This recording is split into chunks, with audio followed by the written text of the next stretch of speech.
And we're live for episode number 4, Lowering the Barrier, the podcast.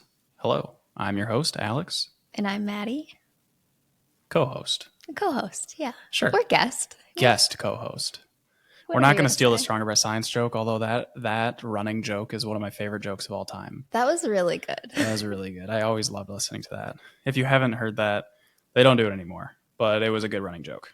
Anyway, I know how much I personally hate not being in on inside jokes. And for 95% of our listeners, this is probably pretty agitating, 20 seconds into a new episode, and they are not in on an borderline inside joke. It's like that Michael Scott saying. Yeah. I'd love to be a part of one. Yeah, one love day. Inside jokes. Would love to be a part of one day. Okay, welcome back, everybody. Today we have a really cool episode. We are on episode, is it 4 or is it 5? Episode 4. 4. Yeah, episode 4. This is our Q&A podcast. We are recording this before vacation. We had to do back-to-back episodes. So yesterday we did the how to optimize muscle growth. For you guys, for listeners, this will be last week. But for us, we're doing this a week in advance. So really ahead of the curve for us. But we asked for your questions. Yeah. Thank you for submitting those. Yeah, definitely. And if you don't know where we ask them on our Instagram stories. So you can follow me at AlexTimmyFitness. Or me at Meals with Maddie. Yep, and that's MATTI. And yeah, we might do one of these maybe every month and a half or 2 months. But on the muscle growth one, we did ask for questions on that, and there were a lot of great questions. These questions for today, we got maybe 10 or 15 that we're going to be covering today. And they were really great questions. So yeah, thanks for asking them. Anything you want to talk about before we get into it? I don't think so. Vacation starts tomorrow. Yeah, I'm excited. That'll be very fun. Okay. So question number 1. I'm not going to number all these because I will just lose my place at question number 6 or so. For sure. So first, do you plan to bulk, cut, repeat forever? When someone reaches their physique/lifting goals, what then? So do I personally plan to? Me? No. I don't plan to bulk and cut forever, but for the foreseeable future, honestly, yeah. Go ahead. I was going to say also, if you listen to last week's episode, you'll hear Alex mention that when he's bulking, it's a 50 to 100 calorie surplus per day. That is so close to maintenance that it basically is maintaining one more Oreo above maintenance, and that's basically it. Of course, there are some days that you go a little more, some days you go a little less, but for the most bulking part, isn't that far off from maintenance. And when people say bulking, I think a lot of times, it's kind of frustrating. Not frustrating. It's just like they say, oh, you're doing like a lean bulk. Or they'll put these like modifiers on it, like a clean bulk or a lean bulk. Right. But in my opinion, all bulking should be slow because as we talked about in the Muscle Growth podcast, if you go faster, you're not going to increase muscle growth that much more, but you are drastically increasing your rate of adiposity tissue gain. So right. And I also think people have this connotation when they say dirty bulk or lean bulk, they're talking about like the food content you're eating. And like that also doesn't change. No. The content, the food that I eat doesn't really change too much. I'll go from like my IBC root beer, which is 160 calories per bottle. And then I'll just start doing diet root beer. Right. Or I'll go from like normal, air quote, normal tortillas to low carb tortillas where they are like half the calories, or thinly sliced cheese, or even fat-free cheese. And we have a list of like a couple, not like a written list, but there's a couple swaps that we typically make.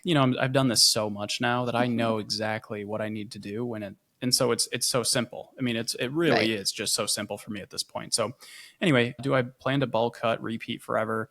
Short answer, no. But like kind of longer answer is like for the foreseeable future, the only time I'll probably stop doing this is when life stressors start kind of adding up, whatever the next stage of life looks like.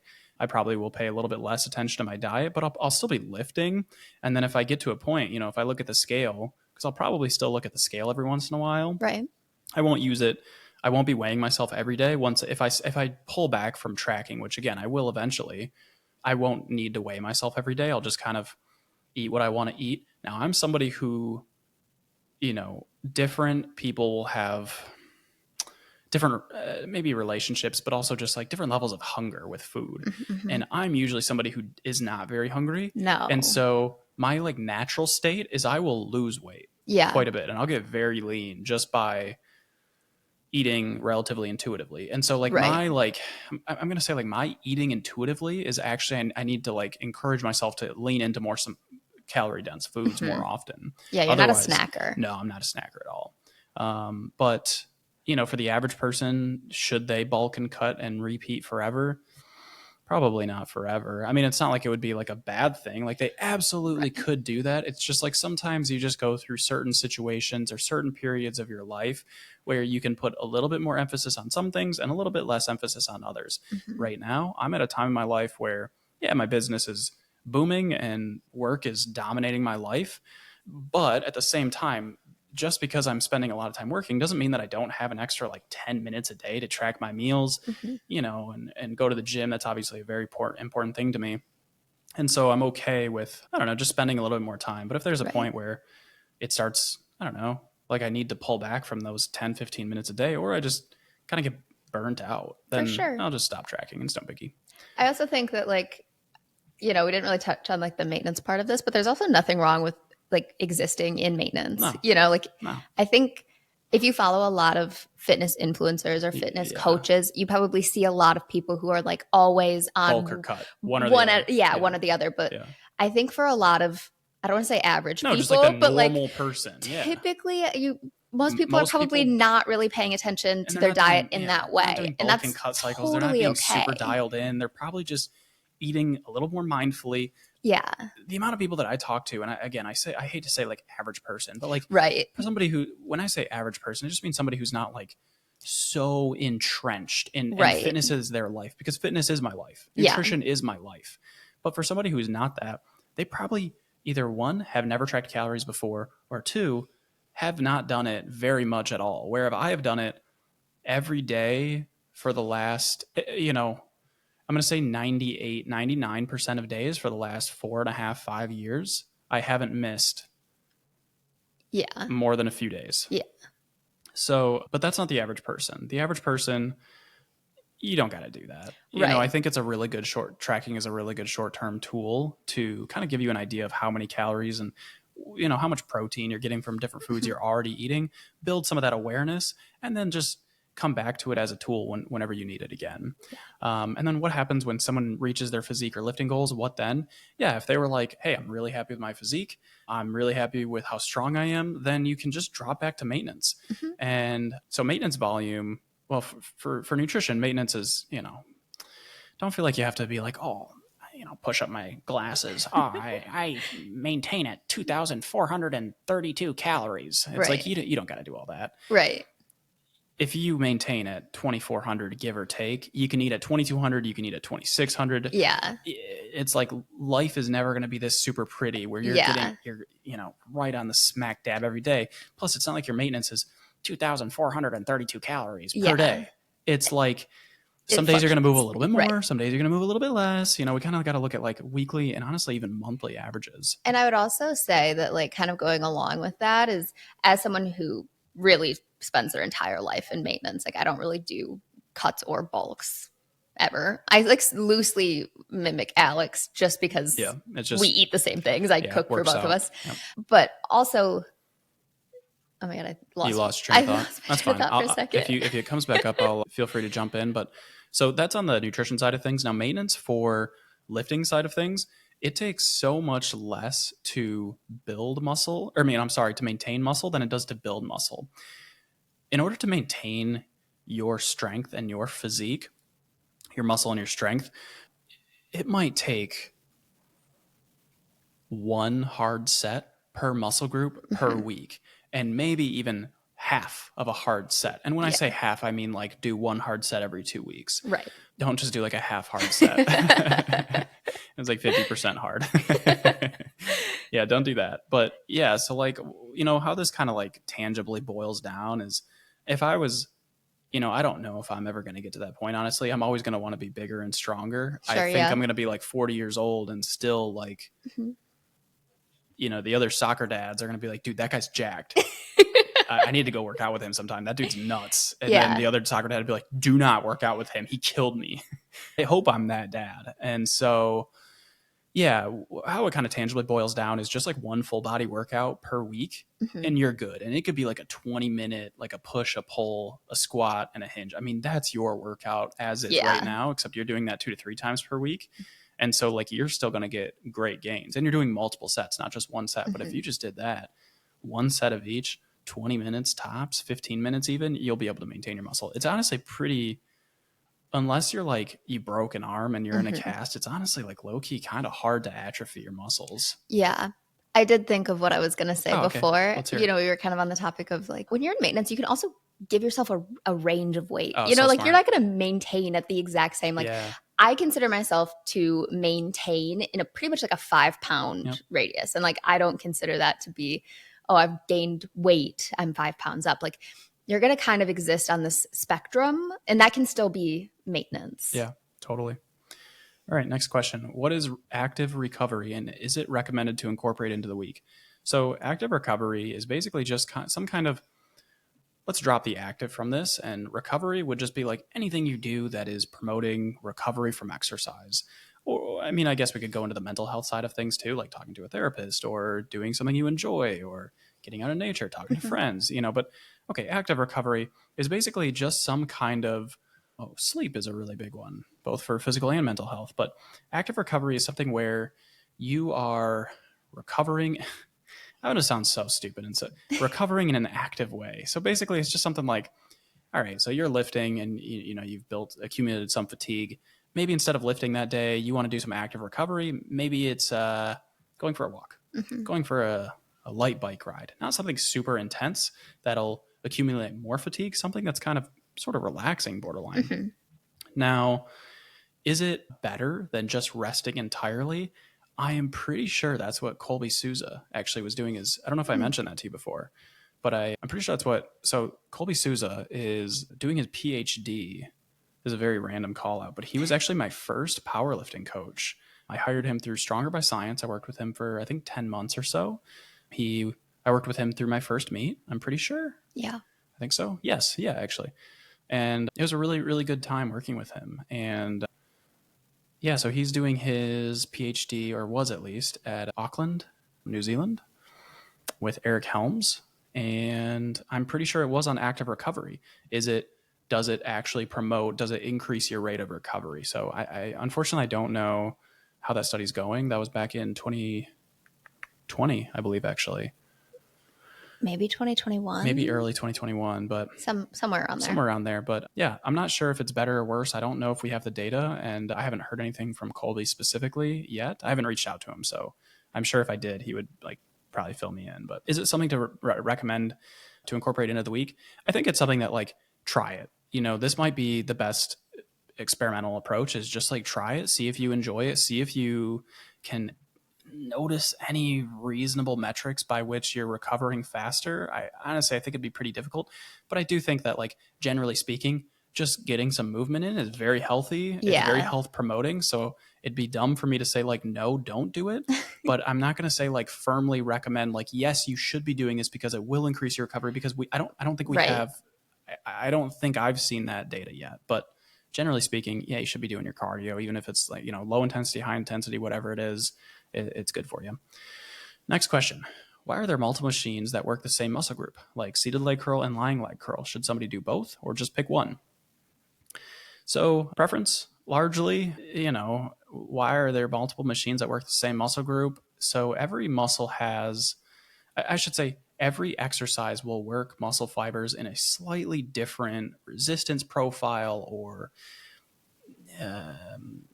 direction, and so they might be hitting different bundles of muscle fibers. And so, but that said, some exercises or some machines are just straight up better than others. So in the example of seated leg curl versus lying leg curl, do you know which one is better? Not necessarily, but we always do seated. Yeah, that's because so I'm going to go with seated. Yeah, so there was a study. I don't have it pulled up, unfortunately, but there was a study that compared seated leg curl versus lying leg curl, and they found significantly better hypertrophy or muscle growth with the seated leg curl. So I always do seated leg curl, but that's not to say lying leg curl is bad. It's just that if you had both, I would personally always do the seated leg curl. But if you like lying leg curl Right. more, just do that one. That's fine. Should somebody do both or just pick one? Depends on the exercise, but in this specific case, personally, I would just do seated leg curl. Sure. But in like different circumstances, it's probably a good idea to vary up your exercises just from like a novelty perspective. There might be something there. There might be something there that occasionally cycling in and out exercises may accelerate muscle growth. There might be something there. I'm not going to put my stamp on it yet. So just to hop in, Yeah. Is that something that you should be doing during every program? Should you be doing like multiple machines for the same muscle group, or is it just as time goes on, maybe swap it out in order to get that benefit of working in a different? Yeah, I think I would do, I mean, let's say like you're doing, it kind of depends like how much volume you're doing. Let's say you're doing like 6 sets of hamstrings per week or something like that.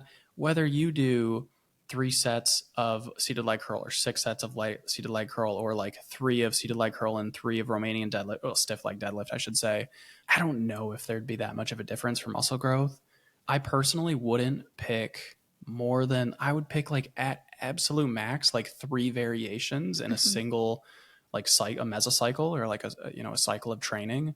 I wouldn't be doing more than that, because like you do kind of want to have that variation to look forward to eventually. So I'm usually picking 1 to 2 exercises, spamming maybe up to 3 if I'm doing like a really high volume stuff, but then spamming them. And then I get something to look forward to, like a new exercise when I change up the That makes sense. cycle. What do you think about, I don't know if I'm saying this right, but what do you think about Joov, Joov, red light therapy for weight loss or muscle recovery or inflammation or anything? So anytime we're talking about like weight loss, that isn't, we have to consider like, how does this affect one of the 2 sides of the calories in, calories out equation? Would red light therapy reduce your calories in? I don't know any mechanism why I would do that. Maybe because you are spending time sitting in red lights and not eating, like a sandwich. Sure. And then on the calories outside, are you burning more energy? I can't say that.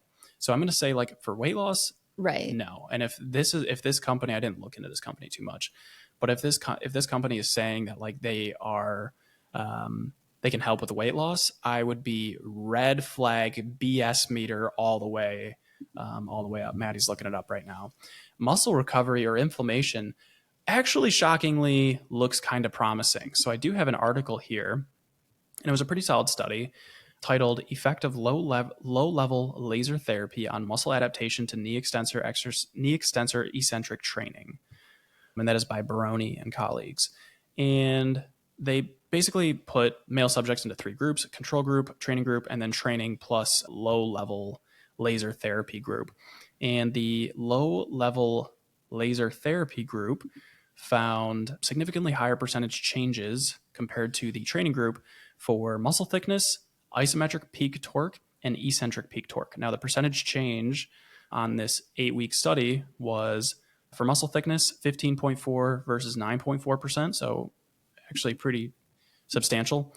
Isometric peak torque was 20.5 versus 13.7%. So again, very substantial.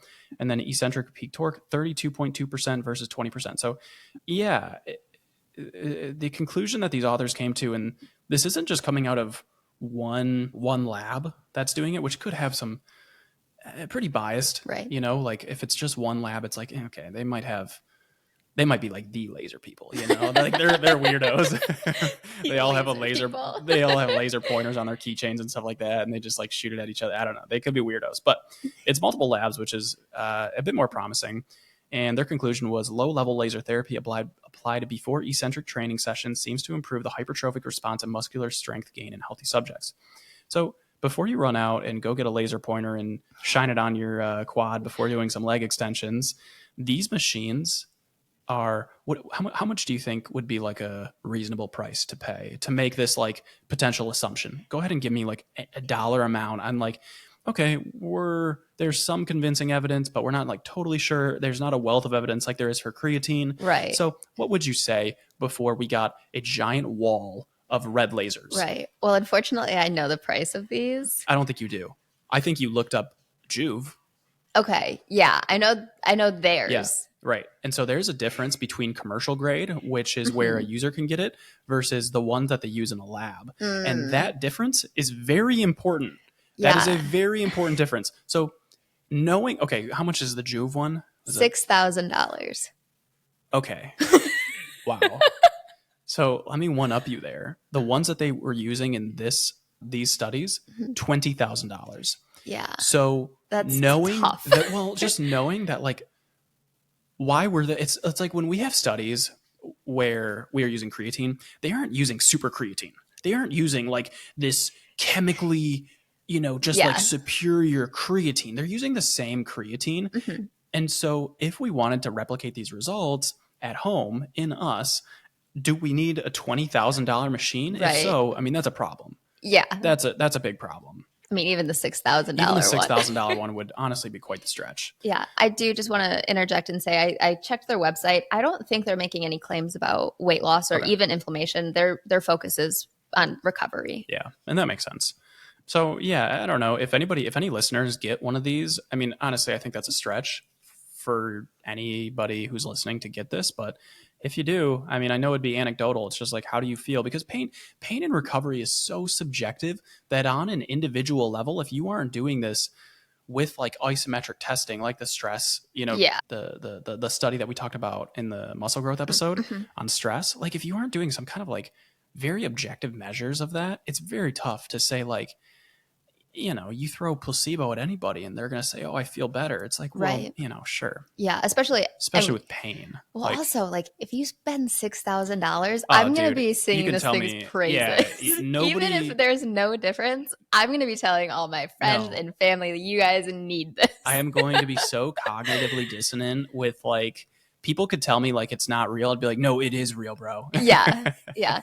They also do have an on the go, like mini Like portable a handheld one one. that is only 600. So if you want to test it out, that is Well, again, I do. more reasonable. Yeah, before I like tell before I say like, just keep in mind that like the Right. lab one was $20,000.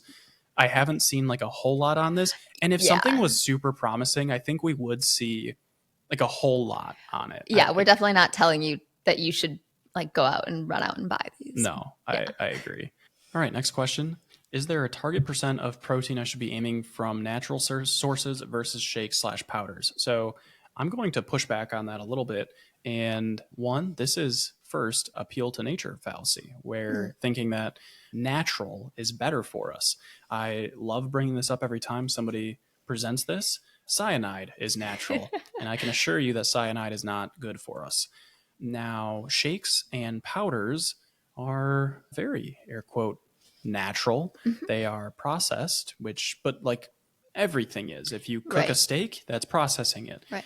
And not to mention, we just process that cow. Yeah. If we pick an apple off a tree, we're technically processing it. If we chop it up, we're technically processing it. So a shake or a powder, let's use whey protein powder. Mhm. It's just powdered milk, essentially. It's powdered protein, powdered milk protein. Yeah, that's what it is. It's the Right. whey. Milk has, in terms of protein, it has whey protein and casein protein. They are taking the whey portion of that, turning it into a powder, making it delicious with a bunch of different flavors, and there you go. So if you aren't afraid of milk, don't be afraid of whey protein powder. It's the same thing.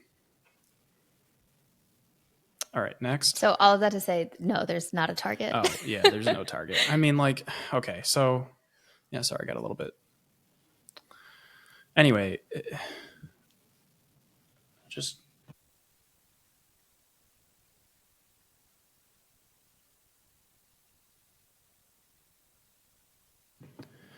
All right, so in terms of like a target percentage of protein, it's like, if you are getting 100% of your protein intake from shakes and powders, you're going to be missing out on micronutrients that are coming from things like chicken or beef or whatever, wherever else you get your protein from. So that's my only consideration, is don't get 100% of it from, plus that's probably just not like that maintainable. If you were like, yeah, I'm slamming down 8 protein shakes a day, it's like, Yeah.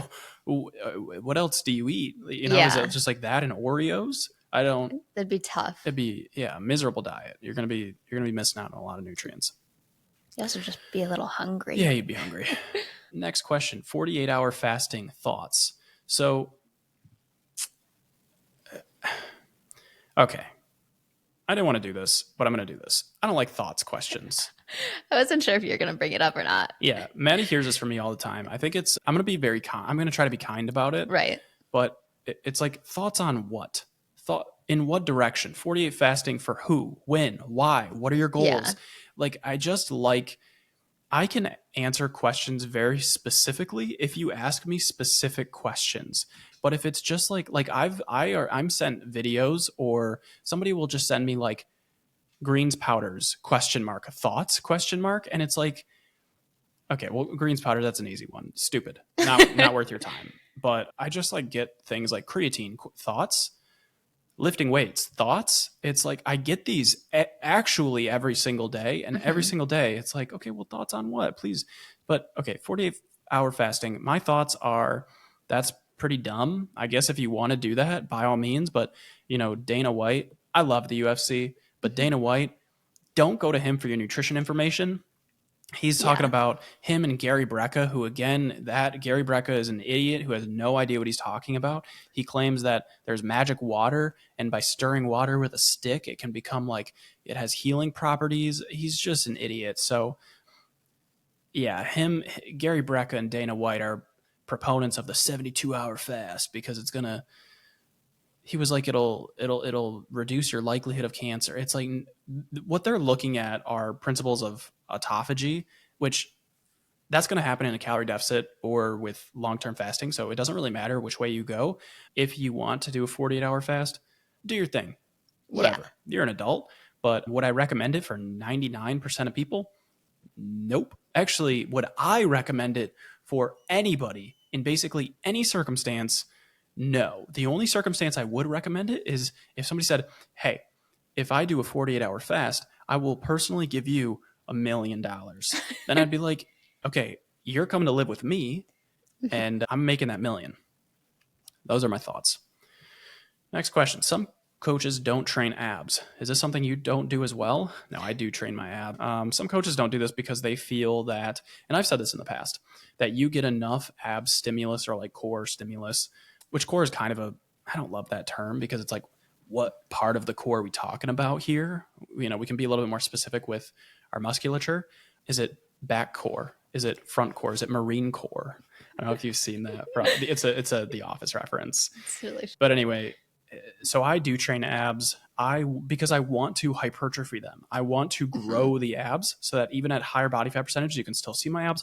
Plus, if you look at the women of CrossFit, I just think like a bulky, like a thick ab appearance looks really cool. Like Tia Toomey. Yeah, she has very thick abs. And I think that looks so cool. So that's something that I want. And so I do train abs. I train abs pretty hard. I train them about 2 to 3 times a week, same as other priority muscle groups. Abs are actually a priority for me right now.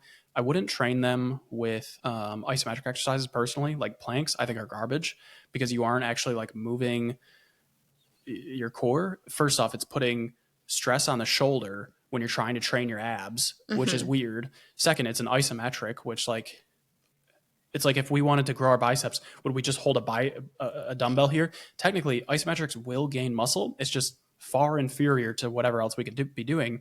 Now, abs are something where, same as any other muscle group, we want to take it through a range of motion. I don't want to say full range of motion because now that we know on this length and training stuff, full range of motion might not be as superior as partial range of motion. So through a range of motion, and we want to be able to weight it.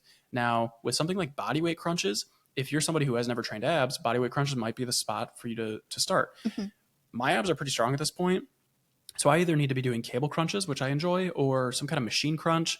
Now you could like hold a dumbbell in your hand and do something like that, do a crunch like that. But I don't know. I prefer cable crunches or machine crunches.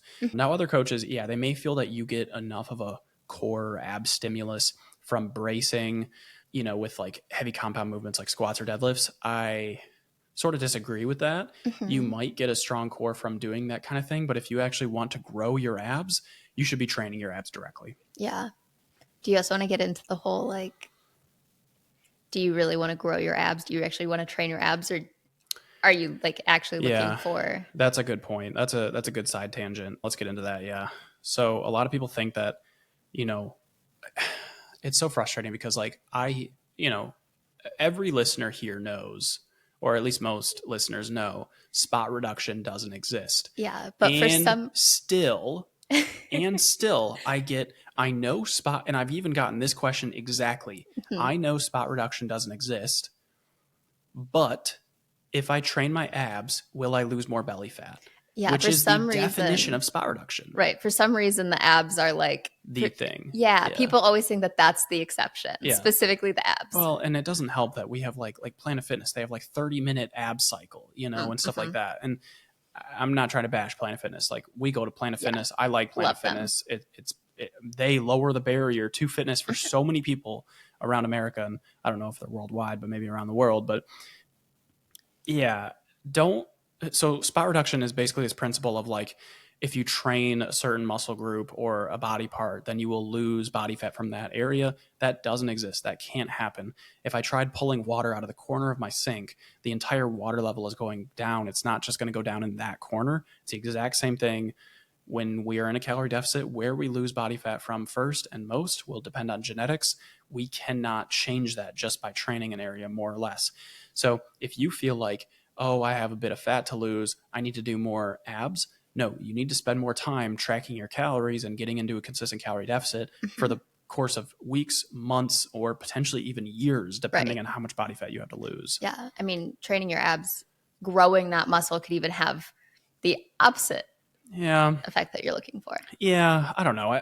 I have said that in the Mhm. past where it's like, okay, let's say you have like a layer of body fat, training your abs.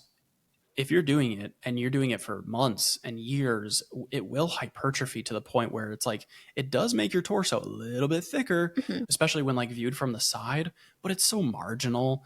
And like, dude, if you train your abs so much that it's making your torso thicker, then like congratulations, you just have Yeah. abs at this point. So the only reason I don't say that anymore is Mhm. because I don't want to steer people away from doing direct ab training because like, you know, I mean, it's totally a reasonable thing. But I also want to say, like, don't feel like you have to train your abs. Otherwise, you're going to like have back pain, or most of you have back pain, not because you're not training your abs or your back. It's because you're just too sedentary for way Mhm. too long. You're welcome. I just saved you a ton of money. Just every 30 minutes, get up and walk around for like 5-10 seconds. Start lifting weights, take joints through a full range of motion. You should be good. Next question. Is there a way to get to a point where you can trust your hunger cues to keep you at maintenance or in a deficit? Intuitive eating. You want to take this one? Yeah, yeah, I would absolutely say that that's possible. For some people, I think it comes a little easier than others. Alex kind of makes fun of me because I constantly say that I'm a really intuitive eater, but I also like stand by that. I don't track my calories. I have a weight range of about 3 to 5 pounds that I've stuck between for like the last Forever. 10 years. Yeah. Yeah. And I mean, it really comes down to like, I know the meals that I enjoy. I have a pretty consistent routine with eating and or with cooking. And that's not to say that we don't try new recipes or that we don't go out and eat, whatever. But I just understand the food that I eat pretty well. And that has come a long way when it comes to intuitive eating. Yeah. I think a big part of, sticking into a deficit, if you have never gotten into a deficit before and you are moving from like, hey, I'm, if I'm overweight and the first thing I would do is start tracking my calories. Mhm. I mean, it is. And Yeah. if you were somebody who's like, no, I really don't like tracking my calories, okay, well, then think about some of the principles that you need to do. And you need to create a calorie deficit. You can't get around that. Whether you track it or Right. not, you need to do that. So, what kind of adjustments do you need to make to your diet currently in order to get yourself to that point where you are in a calorie deficit? Mhm. Probably more fruits and veggies, probably some leaner cuts of protein, maybe a little bit more protein so you're feeling more satiated, probably moving a little bit more, probably lifting weights so you're shifting that distribution of weight loss to be more body fat and less muscle, and you're it's a little bit easier to maintain the fat loss long term.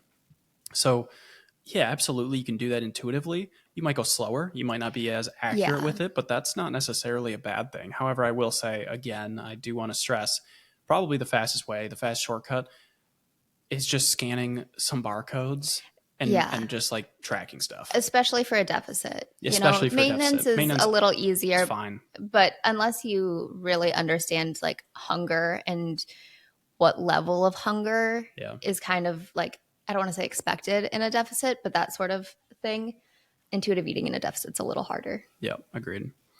Why do I keep feeling glute bridges more in my hamstrings? Because your feet are too far out. Bring them a little bit closer, record from a side angle. And when you are at the top position, when your glutes are fully contracted and squeezed, your knees should be right above your ankles or roughly the heels of your foot. When you're feeling it too much in your hamstrings, your feet are not, they are too far out. Scooch them back in like 2, 3, 4, 5, 6 inches. It depends on how far out they are, but yeah. And then if you go too far in, you're going to feel it more in your quads.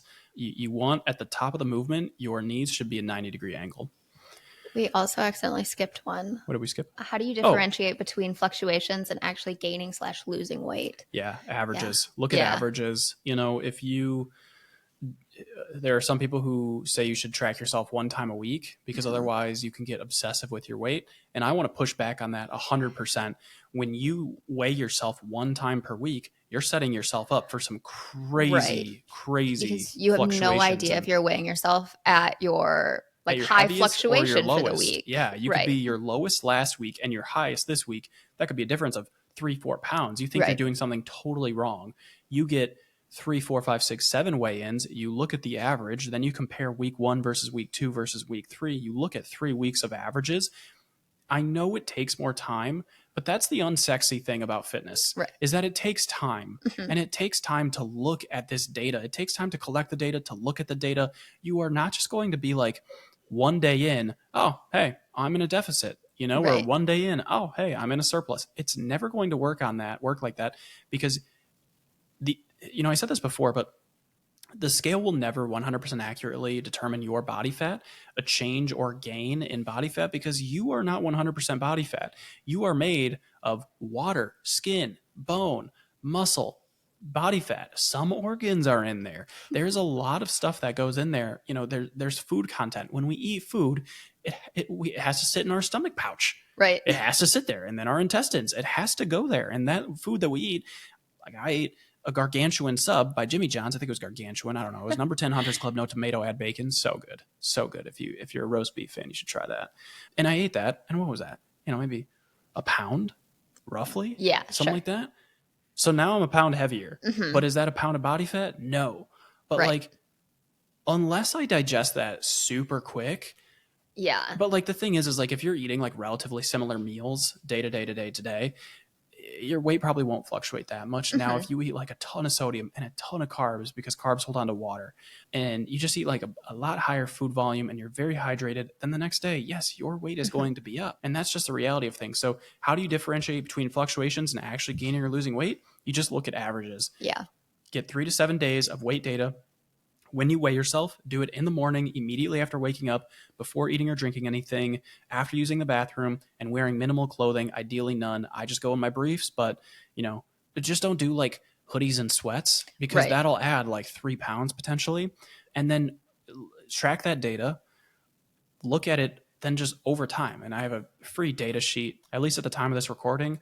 I have a free downloadable data sheet that it's just a Google sheet that you can use to track calorie and weight and protein and fiber and all those averages. Now, I will say like protein and fiber, don't look at averages. Try to hit your targets every day. But for calories and weight, definitely look at averages and look at weekly averages. What kind of weight training would you have included back in our soccer days? So for those who don't know, I played soccer since I was 3 years old. And then I played all throughout school, not for my elementary school. They didn't have a soccer team, but I played on like a club or like premier team. We were good. We were really good. And then I played in high school, and then I was going to play in college, and I was supposed to play at Alma College. And my buddy Mike, the day before we were supposed to report to camp, said, "Hey, are you coming to camp tomorrow?" And I still am pretty anxious, but I was very anxious then. Very, very. I was not prepared at all. And I kept thinking, like, I don't have a mini fridge. I thought that was like the thing you needed in college. And anyway, so I basically chickened out. I sent the coach an email saying like, "Hey, I'm sorry, I won't be joining the soccer team this year. I want to focus more on my studies." That was a lie. I just wasn't prepared at all. And I I don't know if I necessarily regret it. I kind of do, but you know, you kind of also have to just be like, well, what happened happened, and it all just happened for a reason. So I didn't play soccer in college, and then I ended up just kind of playing intramural, which is not anything competitive, but I did enjoy it. Yeah. So yeah, fun fact for those who didn't know that about me, I played soccer quite a bit. Still enjoy it. I played an adult league out here where we live and scored a banger of a goal. Yeah. First time I had shot a soccer ball in 5-6 years, something like, and it was a rocket, top 90 rocket. And you know, then people were like, whoa, who is this guy? You know, not to like flex too much, but like I was so, I mean, you kind of caught it on camera. And but also the adult, like the men's, or no, it was co-ed, but the adult soccer league here, pretty intense. It was intense. Pretty intense. Those dudes are those dudes are pretty good. Yeah, it was way more intense than I was anticipating. I was in very good shape. Yeah, they can run. Was, like insanely active. Yeah, very intense. Next question. Is there such a thing as too much fiber and protein? Can easily get over 250 grams protein and 60 grams of fiber. So as long as you're somebody who doesn't have pre-existing kidney issues, a high protein diet has not been shown to have any issues. So all good there. Now, in terms of 60 grams of fiber, potentially no, actually. As much as your digestive system can handle, and I'm going to say for most people, you might have to like build up to that tolerance level. Now, there's always going to be diminishing returns for everything, but for protein and fiber, there will definitely be diminishing returns. So for protein, let's say somebody who's at calorie maintenance, and let's just use like easy numbers of 2,000 calories, and they're getting 250 grams of protein a day. So they're getting 1,000 calories just from protein. First, the thermic effect of food, that's going to be pretty intense. So they're going to need to eat like a little bit more, but let's look over that. And what I'm trying to say here is, assuming that with that protein, you're getting your minimum fats, because if you're getting that much protein in, you're probably getting minimum fats, because a lot of protein sources have pretty good fat content in them. But what I would consider is you might not be getting enough carbohydrates to fully support maximal effort in your lifts. And so you might not have enough stored glycogen. Now, I don't know. That would be my only consideration, is like there might be such diminishing return for muscle growth at that point that you might be better off like taking like 50 grams of that and pushing it into carbohydrates and just kind of see how you feel. Maybe even 100 grams of that and pushing it into carbohydrates and seeing how you feel, depending on like how much weight you have, how much lean mass, you know, how lean you are, how much muscle you have, etc. And then as far as fiber goes, I don't think there's an upper limit, as long as you can like, the GI stress isn't overwhelming. Me personally, 60 grams of fiber, I'd be shitting my brains out. 60 grams of fiber would kill me. It would ruin me. Yeah. Like, yeah. Yeah. I mean, you can't do more than like 10, 15 grams in a sitting. Yeah. And if you're getting 60, like that's just like high fiber content in one sitting, that would be really tough. In one sitting, that'd be, But no, I think this is pretty reasonable. Vegetarians, vegans are probably going to be getting a lot of fiber. Just that's, you know, a lot of their foods are going to be high fiber, or at least fiber containing. So no, all good, within reason. Are your home workouts suitable for 70-year-old women with some lifting experience? If this is you and you're 70 years old listening to this podcast, I'm so sorry for swearing earlier. I said the S word, I think. Yeah. Once again, turning us into an explicit podcast. I'm really sorry, because I actually was avoiding it. I think you noticed there was some degree of restraint in my voice on earlier moments. But thank you for listening, seriously. And I think my workouts are suitable for 70-year-old women. I have coached multiple people in their 70s and even 80s at this point. Not so many 80-year-olds, but quite a number of 70-year-olds, actually. Shout out Shelly. That was a one-on-one client who was 76. And so I would say, especially if you have lifting experience, definitely. If you were brand new to lifting, I would say like, maybe start off with somebody in person, just safety. But if you have lifting experience, all good. I would love for you to join in. Next, tips on adding back foods into your diet that you have anxiety around eating. You know, I'm not going to try to beat around the bush and say like I'm some guy who's like real good about disordered eating and anxiety around food. However, I do have food allergies. And so I know it's different. I know it's very different, but I do have some experience around like extreme anxiety around foods. Definitely. And So just from my perspective, if a doctor told me like, hey, you can have peanuts or peanut butter, dude, I don't know, man. Yeah. It's been a smoking gun my entire life that like I don't know. I mean, we even have that like fake Oh yeah, it's that like like what, soy sun butter? butter. I don't know. It's like soy butter or something like that. I don't know. Anyway, it's like a peanut butter Alternative. alternative, and it has no peanuts, and it's very clear, no peanuts. It says this on the front, on the back, on the label, everywhere. I won't open it No. because it just looks like peanut butter, and for whatever reason, I don't know. I don't know. I don't know. It just like makes me feel really uncomfortable. So, wow, that was really unhelpful for this person asked this question. But what I would say is like try to just maybe incorporate very small bits, or maybe incorporate it with some of your favorite foods, or just understand that unless you do have a food allergy, that like all foods can fit within a very healthy diet. And so that might just be the first barrier, is a mental barrier. Now, if you're really struggling with this, find a professional who can really help with this. Mhm. Michelle Yates is a registered dietitian. Yates, I think it's Yates Nutrition or Yates _ Nutrition, but this is like her specialty. And if you don't want to go like the registered dietitian route, then a therapist, That was going to be my recommendation. food behavior therapist might be like a cognitive behavior therapist might be a really good call for this one. My heart rate when I lift goes to 170-ish. Is this considered a cardio workout? What would you have said before I read you this answer earlier? That my gut, my like very basic understanding is that cardio requires like the prolonged time of a raised heart rate. Mhm. So, lifting alone doesn't achieve that. Right. Yeah. So short answer is no. When you lift weights and your heart rate goes up, it does not count as cardio. And the reason for this, I had to write this down because this is actually it's a pretty involved answer. So here we go. When you engage in any physical activity, your heart rate increases. This is a natural response as your body demands more oxygen and energy. However, the reason behind this increase can vary based on the type of exercise. During resistance training, like weightlifting, your heart rate increases significantly, but not primarily due to cardiovascular demand. Instead, it's largely because the release of catecholamines, hormones like adrenaline that are produced in response to stress or excitement. This increase in heart rate during resistance training is particularly interesting. When you lift weights, especially heavy ones, you exert a lot of force. This force not only works the muscles, but also compresses the blood vessels within them, a process known as circulatory stress. This stress, even at as low as 30% of your maximum lifting capacity, leads to reduced blood flow. Your body responds by releasing more catecholamines to manage the stress, which in turn spikes your heart rate. However, this doesn't mean you're getting the same benefits as you would from a cardio workout. Cardio workouts are designed to improve the cardiovascular system by increasing the heart's efficiency and endurance. This is achieved through sustained aerobic activity, like jogging, that pushes your heart rate up over a longer period, leading to improvements in how your heart pumps blood, stroke volume, how your muscles use oxygen, mitochondrial density, and the supply of blood to the muscles, capillary density.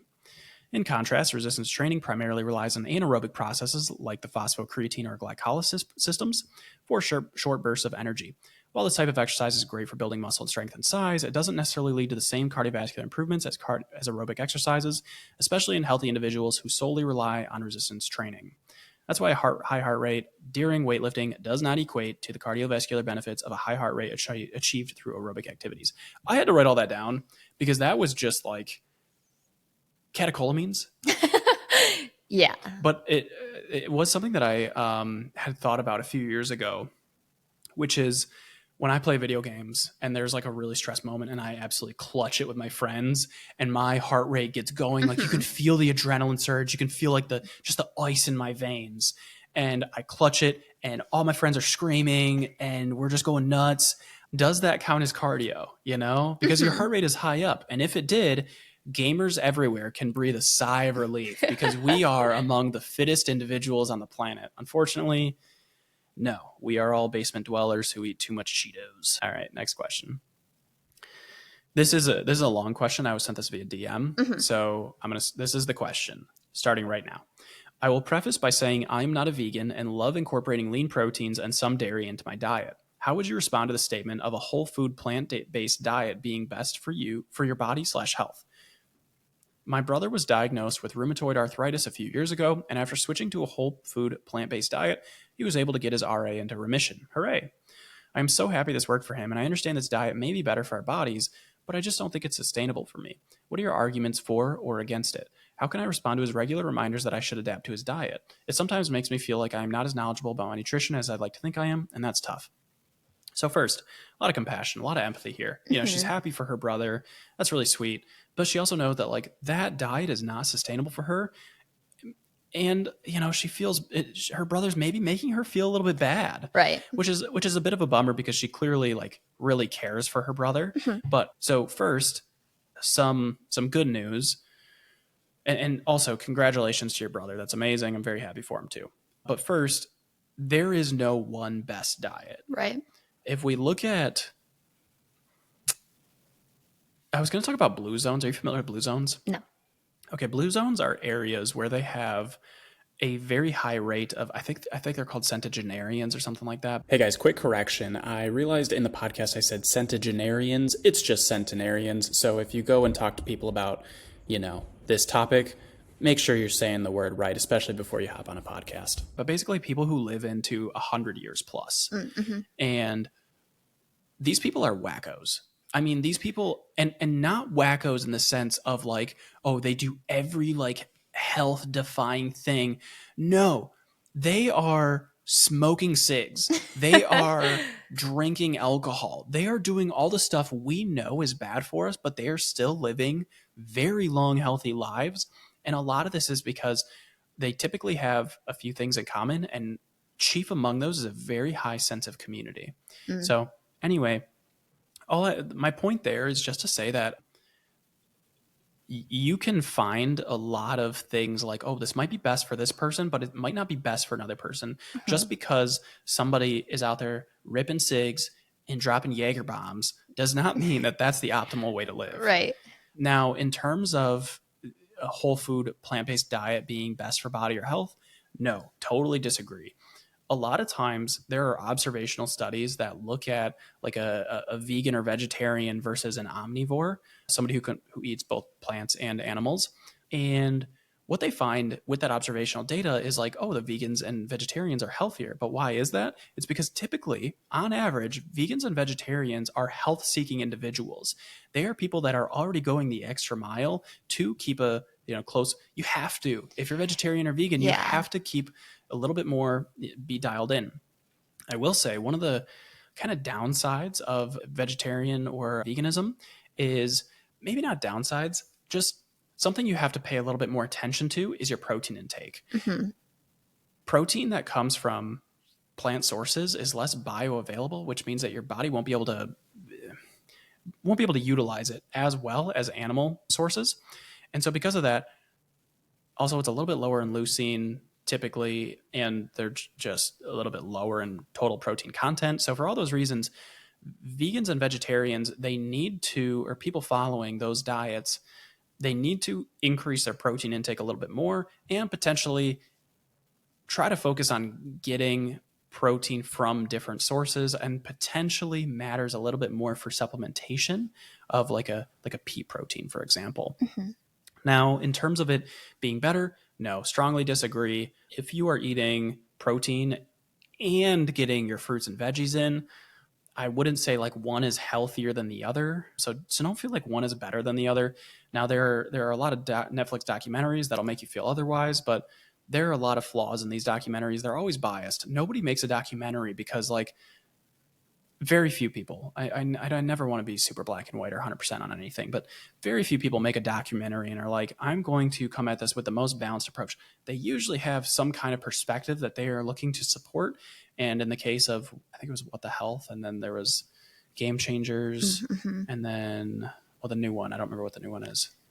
Anyway, whatever it is, these are, Game Changers was really bad. Game Changers is really rife with misinformation, but all of these, please don't get, if he's making you watch this or something like that, or I'm not assuming that he's gotten that information from those sources, but this is for everybody else. So how can you respond to his regular reminders that you should adapt to this diet? Just tell him like, hey man, omnivorous diets versus vegan or vegetarian diets. one is not better than the other. It really depends on the context of the entire diet. And you can have a perfectly healthy diet with either dietary pattern. One is not superior than the other. Right. We just haven't seen that yet. And we have a lot of data to go off of. Yeah. I also think this is a great reminder of like, sometimes we will experience something that like works really well for us, and we're like so eager to tell other people about it. But like so much of it can be personal preference or anecdotal, and outside of things that are like scientifically proven, you know, we can't really push things as being the best or like tell someone, you know, even if you mean well, you know, like I'm sure your brother. Share your favorite travel destinations and any memorable experiences you've had while exploring new places. So, favorite travel destination? We've done a bit of traveling. Yeah, Las Vegas, Denver, Mexico. One of the cooler ones I think was Xcaret. Xcaret, yeah. That one was really fun. That one is super memorable. Yeah, that was a really unique experience. That was extremely unique. It's pronounced Xcaret, but it's spelled X and then caret, CARET, and it's like, I don't know, jungle Disney World borderline. Like, yeah, it's not like roller coasters or things like that, but like we swam with like dolphins. Aztec, I think it's Aztec or Mayan. I'm not sure. I'm sorry, I don't know. Yeah, but one of those like cultures is very intertwined with it. But yeah, we swam with dolphins. We saw like some tribal stuff. Yeah, we swam with stingrays. We like did this like lazy river thing. Yeah, it was just a really cool multi-part like presentation where dudes like jumped from this like 30-foot pole and then like dove off with ropes attached to their feet. It was just like the whole thing was crazy. Yeah, it was a really cool experience. Other destinations we really enjoy, Denver. Denver's always nice. Is a favorite of ours. Twice. Yeah, yep. Twice. We did our engagement photos out there, and we eloped out. We eloped there. Yeah. And if you're on video, that's the photos behind us. Is Garden of the Gods. Yeah. In Colorado. So yeah, I think those would stand out for sure. Florida last year was a lot of fun. Yeah. We stayed at, what was it, Santa Rosa Beach. Yep. That was a lot of fun. Do you have any unusual hobbies or hidden talents? Maybe just what are your hobbies outside of fitness? So yeah, I don't think we talk about like what we enjoy outside of fitness and nutrition and stuff. So do you want to go first? Sure. Yeah. I mean, I guess this is somewhat like within the scope of fitness or like nutrition and fitness, but I spend a lot of time cooking. Yeah, cooking and baking. Baking. I love baking. I don't bake enough. It's hard baking for just two people, you know, like you just I will mow down cookies though. Cookies, yeah, those are a staple. Yeah. Other than that, we started a Lego kit, so those have been fun. You like reading a lot. I love reading. Yeah, I'm currently reading 3 books at the moment. So I try to read on average 1 book per week throughout the year. What else? In the summer, disc golfing. Yeah, we do disc golfing sometimes. It's a bummer now that we're like talking about our hobbies. Okay, so for me, you keep brainstorming yours. Disc golf is one for me. Chess lately has taken over my life. I have played well over 120 games in the last week. I'm like obsessed with chess right now. It's been kind of crazy, honestly. Ping pong. I'm very good at ping pong. Any video games. PC, PlayStation 5. I'm really good at most games I play because I've been playing since I was 2 years old on a Super Nintendo that my siblings had. And then I even also played like a few PC games, like what's that, Oregon Trail? Before I knew like dysentery was. You know, like you died from dysentery. It's like, I don't know how to win. I actually credit that to some of my early school success. And honestly, even business success is first, I was always playing games, and I was quite a few years younger. I'm the youngest in my family and quite a few years younger than my siblings. And they had Jumpstart 5th grade. And I learned multiplication at the same time they were learning multiplication because I saw them playing games. And I was like, that looks like fun. I want to play.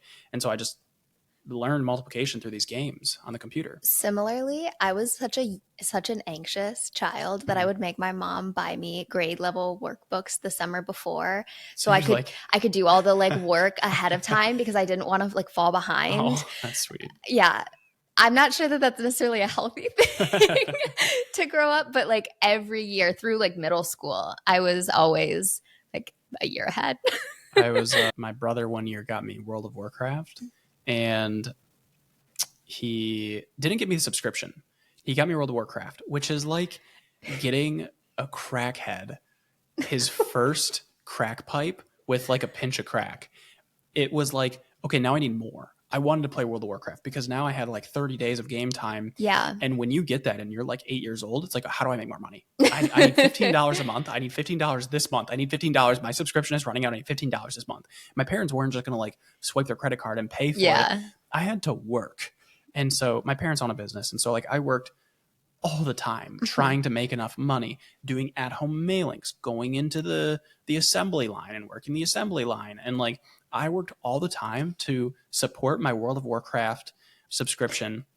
But I actually learned a lot from playing that game. Like the auction house, which is like you trade thing, you know, you buy products and then you can sell products and you can farm products and, you know, this and that. And I learned a lot about like general economics. Like I was 9, 10, 11 years old, saving up money, like in-game, like gold, buying out all of the quantity of like one specific in-demand item and then selling it at a higher price. So I was like controlling that corner of the market at like 9, 10 years old. So it was just like things like that I was just kind of learning as I went. And honestly, I mean, is that super applicable to everyday life? Like controlling a market? Not at the level I'm at, but but you know, I'm basically an unusual hobby or hidden talent I have is like I'm really good at video games, which isn't like super applicable, but I would say I'm pretty dang good at most games I play. Yeah. I've in like some games like Heroes of the Storm, I've been top 20 in the US. Trackmania, just this most recent season, I was top 25 in Michigan. You know, Call of Duty back in the day, back in high school, I was pretty good at that. But you know, all these games, like I won't say that I'm that good anymore. You just kind of, once you're not 16, 17, you can't dedicate hours every single day toward one specific game. So I've kind of lost the edge that way. But I would say I'm like a mid-level competitive at this point, not like super highly competitive anymore. Yeah. I don't think I have any unusual hobbies. I'm very good at whistling. Oh, you're great at whistling. Yeah. I'm like phenomenal. I cannot whistle at all. Like the tone is very good. I can kind of do like some whistling tricks. Make it sound like a bird. You know, I'm not going to do it on the podcast because I just feel like that would be a lot in people's ears.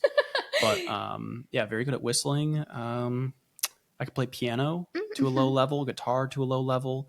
I played trumpet, xylophone, drums. Pretty musically inclined, I would say. Any other talents that I have? Pretty good at most sports at this point. Just from like general athleticism though. But I wasn't always athletic. It wasn't until I started like lifting and stuff like that that I was like decent at soccer, but I wasn't anything like crazy good. I don't know. I think that's it.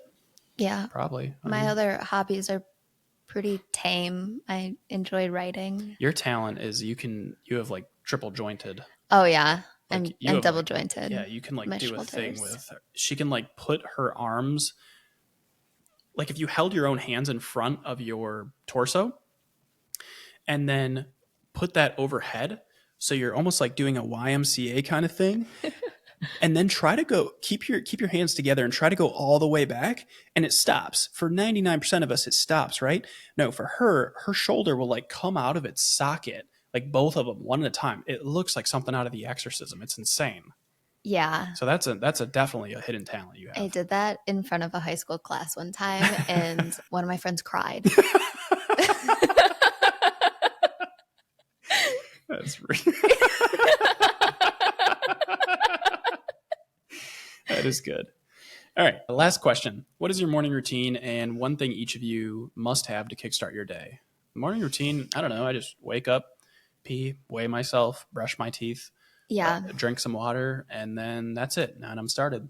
Yeah. I wish I was one of those girlies with the cute little morning routines, but I am like clawing my way out of bed like moments before I have to clock in. So I work like 9 to 5 desk job, but I work from home, and I'm rolling out of bed moments before. Yeah. I mean, I guess outside of like the typical, I brush my teeth, I wash my face, our mornings are spent taking care of the dogs. Yeah. You know, so I wake up and I let Rosie out of her crate. She's our puppy. Loses her mind. It's the cutest thing. I mean, it's so cute. Yeah. She's so happy in the mornings. Ouch. All day. Yeah. But especially in the morning, she is like actually screaming. She's so happy. Her tail's whipping. She does a few laps around the house.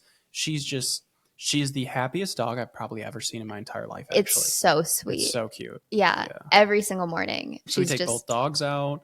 Yeah. You always have your Nespresso coffee. Yep. You have 1 to 2 of those. I do an iced vanilla latte every morning. Yeah. And then for me, I either do, I always like having some kind of caffeine early in the morning. I'll either do an energy drink or a protein shake. I just do like a Fairlife chocolate protein shake with in like black coffee. Yeah. So that's like my coffee creamer is just a protein shake, which is a really easy way to get in 30 grams of protein. Yeah. Either that or I always start the day with protein. So it's either a protein shake in the coffee or a protein shake just like drinking it or like on its own. That's really the two right now. When I get really, really lean, I cut out all liquid calories. And so at that point, I will stop drinking protein shakes and maybe do like egg whites if it's like real deep in the deficit. Right. I haven't done that in this current cut, but I haven't needed to. Yeah. This is kind of a side note, random tip, but I don't really like protein shakes in coffee. A lot of people do. It's not bad. But I swapped like a regular coffee with creamer for an espresso pod and Fairlife milk. Yeah. And I normally drink 2 of those a day. And that right there is like 25 grams of protein just from my milk. And then you do this like 0 calorie. Yeah, I do a like sugar-free vanilla syrup. Yep. Yeah, and they're delicious. Yeah. It's actually a pretty lean way to get your protein. If Right. you're using the Fairlife, it's like 2%, I think. Yeah, I do like the 2% or the skim, and it's like 80 calories for, I don't know, it's like 12 grams of protein. Yeah. Especially if you're someone who's doesn't have a huge appetite in the mornings. For sure. Sometimes I don't really like eating a true breakfast. You know, this is a side note, but there was an interesting study that looked at they took people who were eating breakfast and then people who were not eating breakfast and they flipped them. And so they said the people who are not eating breakfast do eat breakfast. The people who are not don't. And they found that both groups had significant weight loss. And so it was less about like you do need to eat breakfast or you should skip breakfast. And it was more about interrupting your current routines and patterns. I thought that was so interesting. So interesting. And it was very significant weight loss too. I was reading that study like 3 or 4 days ago. I meant to share that with you. It was so interesting. Maybe we cover that at some point.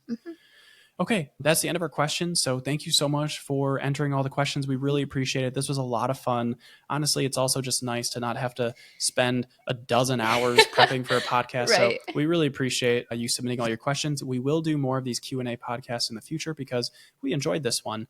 If you'd like to support either of us, you can follow me at Alex Toomey Fitness or me on Instagram at Meals with Maddie. And that's MATTI. You can also support us monetarily by signing up for the A-Team, which is my group training program. It is $27 a month and it comes with a 7-day free trial. And I update programs every 6 weeks. It's set up for 4 days per week with an upper lower split typically. Or you can sign up for an upcoming cycle of Forward Forever, which is my group training and nutrition and education program with Danielle, the dietitian. We have, it's a 6-week program for $200. And after that, you can sign up for continuation for $35 a month. At least at the time of recording, those are the prices. If you're listening to this months or years down the road, prices have almost certainly gone up. But yeah, that's it. So thanks again for listening. Take care, everybody.